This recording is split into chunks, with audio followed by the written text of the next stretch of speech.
সালাউদ্দিন আহমেদ শামীম ভাই, এখানে বিশেষ অতিথি রয়েছেন ফখরুল ইসলাম বাবলু ভাই, এখানে আরও বিশেষ অতিথি আমার সহযোদ্ধা এবং সহকর্মী সবাই এই মঞ্চে উপস্থিত রয়েছি।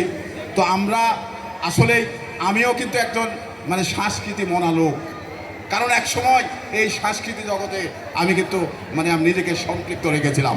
তো এই সমস্ত অনুষ্ঠানগুলো যথেষ্ট আমার ভালো লাগে এবং আমার ভিতরে যথেষ্ট আগ্রহ জাগে।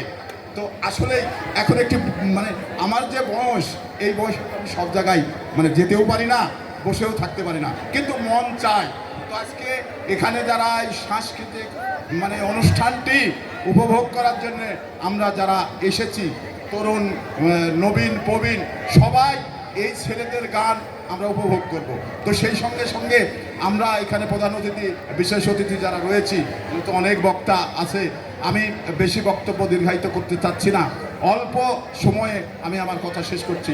তো এখানে মূল বিষয়টি হলো যে আমরা প্রত্যেকটি এই মণিগ্রাম ইউনিয়নের প্রত্যেকটি যদি ওয়ার্ডে এই ধরনের সাংস্কৃতিক অনুষ্ঠান আমরা করতে পারতাম, খেলাধুলার ব্যবস্থাটি করতে পারতাম, তাহলে তরুণ প্রজন্ম নেশা ছেড়ে এই খেলাধুলায় মনোযোগ হতো। এটা কিন্তু আমাদের প্রয়োজন রয়েছে, কারণ এই খেলাধুলাকে তরুণ প্রজন্মকে মনোযোগী করতে হবে। কারণ তরুণ প্রজন্মকে যদি এই খেলাধুলা এবং সাংস্কৃতিক অনুষ্ঠানের মনোযোগী না করতে পারি, তাহলে হয়তোবা মাদকের ভয়াল থাবা থেকে এই তরুণ প্রজন্ম শেষ হয়ে যাবে। তো তরুণ প্রজন্মকে বাঁচানোর দায়িত্ব আমরা যারা অভিভাবক রয়েছি তাদের।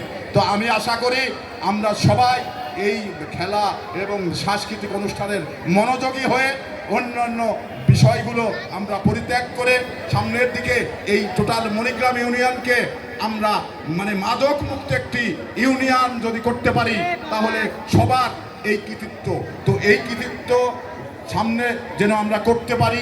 আমাদের থানাতে আরও অন্যান্য ইউনিয়ন রয়েছেন, তারা যেন আমাদের এই কর্মকাণ্ডগুলো দেখে তারা খুশি হন।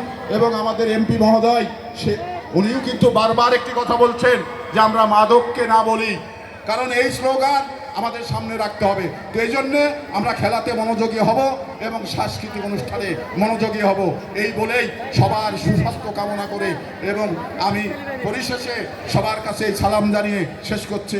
আসসালামু আলাইকুম ওয়া রাহমাতুল্লাহ।